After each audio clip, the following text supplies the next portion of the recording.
मित्रों, नित्य प्रति भ्रष्टाचार, अपराधीकरण, महिलाओं के साथ दुष्कर्म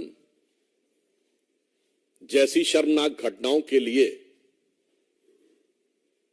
बार बार उभर के आते हुए राजस्थान सरकार के कारनामों में अब एक नया काला अध्याय जुड़ गया है।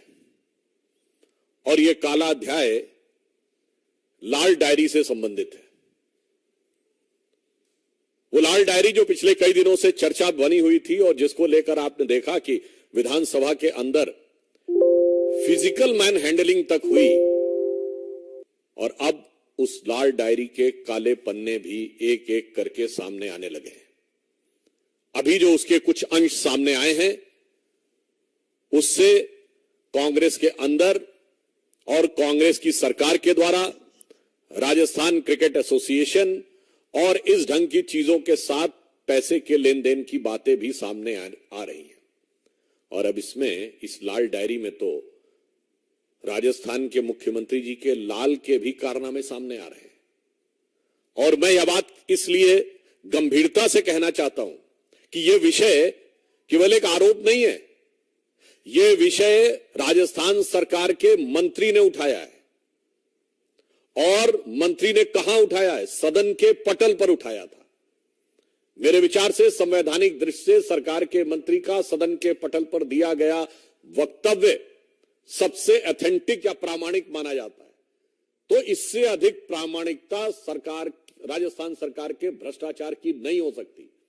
और मैं कांग्रेस के अपने विरोधियों को याद दिलाना चाहता हूं, हमने जब जब किसी भी प्रकार की बात कही है तो वो केवल आरोप नहीं लगाया है। 2G के मामले पर CAG की रिपोर्ट थी और कोर्ट का ऑब्जर्वेशन था। बोफोर्स के मामले में मैं याद दिलाना चाहता हूं, इसी प्रकार राजीव गांधी सरकार के मंत्री विश्वनाथ प्रताप सिंह जी ने आरोप लगाया था। आज अशोक गहलोत जी की सरकार के मंत्री, जिसे चंद घंटों में बर्खास्त कर दिया गया, राजेंद्र गुड़ा ने आरोप लगाया है। तो मैं कह सकता हूं this is going to be a Bofors movement for Rajasthan सरकार।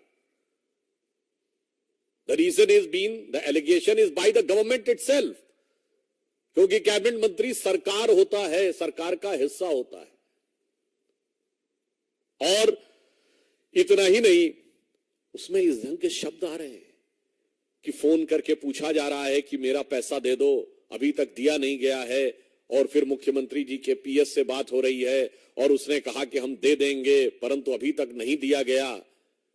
यानी कांग्रेस जिन गारंटियों की बात करती है, वो गारंटी सिर्फ ही नहीं, ये सब भी गारंटी है कि मेरे लिए काम कर देना, बदले में पैसा देंगे। और वो गारंटी सीधे कहां से जुड़ी हुई है? मुख्यमंत्री कार्यालय से जुड़ी हुई है। मुझे लगता है कांग्रेस के नेताओं को इस घटना के बाद शर्म से लाल हो जाना चाहिए था। मगर अफसोस की बात यह है कि निर्लज्जता के साथ कांग्रेस पार्टी और राजस्थान की सरकार इन चीजों को नजरअंदाज कर रही है। परंतु चिंता मत करिए, इस लाल डायरी की लाली आपको चारों तरफ वैसे ही नजर आएगी, जिसमें मुख्यमंत्री जी के लाल भी सम्मिलित हैं। तो मैं कहना चाहूंगा, आज कांग्रेस की स्थिति राजस्थान में वो हो रही है कि लाली मेरे लाल की जित देखूं तित लाल, और लाली देखन मैं गई, मैं भी हो गई लाल।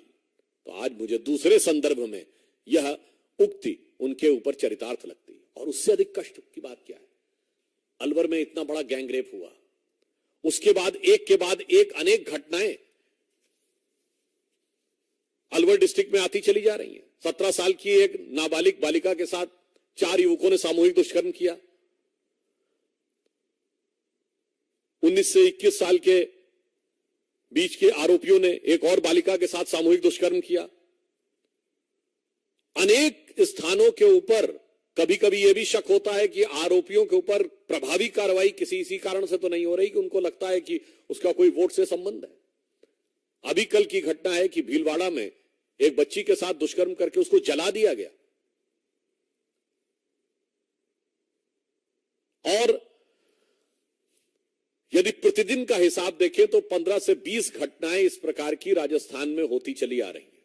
और इससे अधिक क्या कहा जाए कि उनकी स्वयं की विधायिका ये कह चुकी हैं कि राजस्थान में वो अपने को सुरक्षित महसूस नहीं करती। यदि आपके सरकार का मंत्री भ्रष्टाचार की बात कहता है, आपकी विधायिका असुरक्षित महसूस करती है और इस ढंग के दुष्कर्म राजस्थान में हो रहे हैं, तो मुझे लगता है कि आप जितना भी बचने की कोशिश करें, परंतु राजस्थान की जनता उस चीज को बहुत गौर से देख रही है और अब वह पीड़ा का पारावार समाप्त होता हुआ नजर आ रहा है। इसीलिए यह सवाल कांग्रेस के नेतृत्व से है कि इतनी बड़ी घटना के बाद भी कांग्रेस पार्टी को जवाब क्यों नहीं दे रही है। मैं पुनः कह रहा हूं, यह मामला किसी भी अन्य मामले से अलग है। यह आरोप नहीं है, यह सदन के पटल पर मंत्री का वक्तव्य है। तो यह स्थिति गुणात्मक दृष्टि से बिल्कुल अलग है। देखिए, बहुत दुख की बात है, कांग्रेस के विधायक, यहां पर पुनः मैं कह रहा हूं, राजस्थान में भ्रष्टाचार का विषय सदन के पटल पर मंत्री ने कहा, हरियाणा में उकसावे का बयान सदन के पटल पर विधायक दे रहा है। उनके जो वाक्य हैं उसे मैं यहां पर रिपीट नहीं करना चाहता, वो सीधे हिंसा को उकसाने वाले। उसके बाद उस विधायक का फेसबुक पोस्ट, वो फेसबुक पोस्ट सीधे सीधे हिंसा को उकसाने वाला। इसलिए यह बात और गहरी शंका उत्पन्न करती है कि यह हिंसा एक लार्जर कॉन्स्पिरेसी का हिस्सा थी जो जांच के बाद बाहर आएगी। एक और तथ्य है जो संभवतः आप लोगों के संज्ञान में हो, यह सोशल मीडिया के माध्यम से समाज में कटुता उत्पन्न करने के जो प्रयास हो रहे थे, उसके लिए हरियाणा सरकार का साइबर सेल बहुत एक्टिव था और पिछले कुछ दिनों में करीब 65 से 70 लोगों को अरेस्ट भी किया गया था। अब यह मन में यह संदेह उत्पन्न होता है कि साइबर थाने पर अटैक क्यों किया गया, क्योंकि सामान्यतः उसका पुलिस की दैनंदिन एक्टिविटी से कोई मतलब नहीं होता है। सामान्यतः वहां से कोई प्रतिरोधात्मक कार्रवाई भी नहीं होती है, न वहां से कोई यह कह सकता है कि उसके ऊपर लाठी डंडे चले। तो मन में यह संदेह उत्पन्न होता है कि यहां मैं पुनः कहना चाहूंगा, कांग्रेस का विधायक हरियाणा का हो या किसी अन्य प्रांत का हो, या मैं याद दिलाना चाहता हूं, दिसंबर 2019 में तो कांग्रेस की अध्यक्षा ने बोला था ना, सड़क पे निकलो और आर पार की लड़ाई लड़ो। तो मुझे लगता है कि कांग्रेस के विधायक या जो हरियाणा में है वो उसी कांग्रेस के शीर्ष नेतृत्व के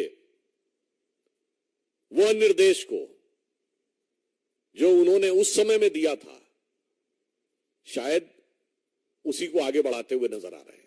इसलिए हरियाणा की यह हिंसा कांग्रेस पार्टी के ऊपर और बड़ा प्रश्न चिन्ह लगा रही है। देखिए, उस घटना के ऊपर सरकार ने, हरियाणा की सरकार ने पूरी सतर्कता, संवेदनशीलता और सक्रियता के साथ काम किया है और केंद्र सरकार ने भी तत्काल त्वरित प्रभाव से समुचित सुरक्षा बल मुहैया करा के स्थिति को नियंत्रण में लाने का प्रयास किया है।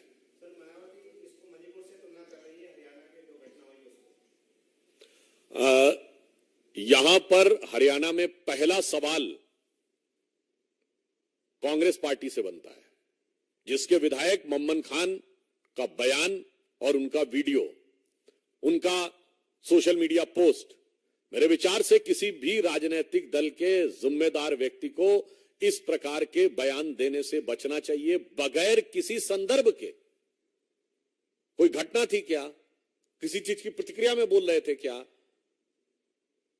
तो ये उकसावे वाले बयान देने से बचना चाहिए था। परंतु आज मैं ये साफ कहना चाहूंगा कि हरियाणा और राजस्थान दोनों में भ्रष्टाचार और हिंसा, इन दोनों को लेकर कांग्रेस पार्टी को जवाब देना चाहिए। और कहीं ना कहीं दिखाई पड़ रहा है कि भ्रष्टाचार और हिंसा ये इस पार्टी का या इनके इस गठबंधन का एक सहज स्वाभाविक चरित्र नजर आ रहा है। और मैं पुनः ये बात रीएम्फेसाइज करता हूं, दोनों बातें सदन के पटल पे हुई हैं, तो कांग्रेस पार्टी डिनाई नहीं कर सकती है।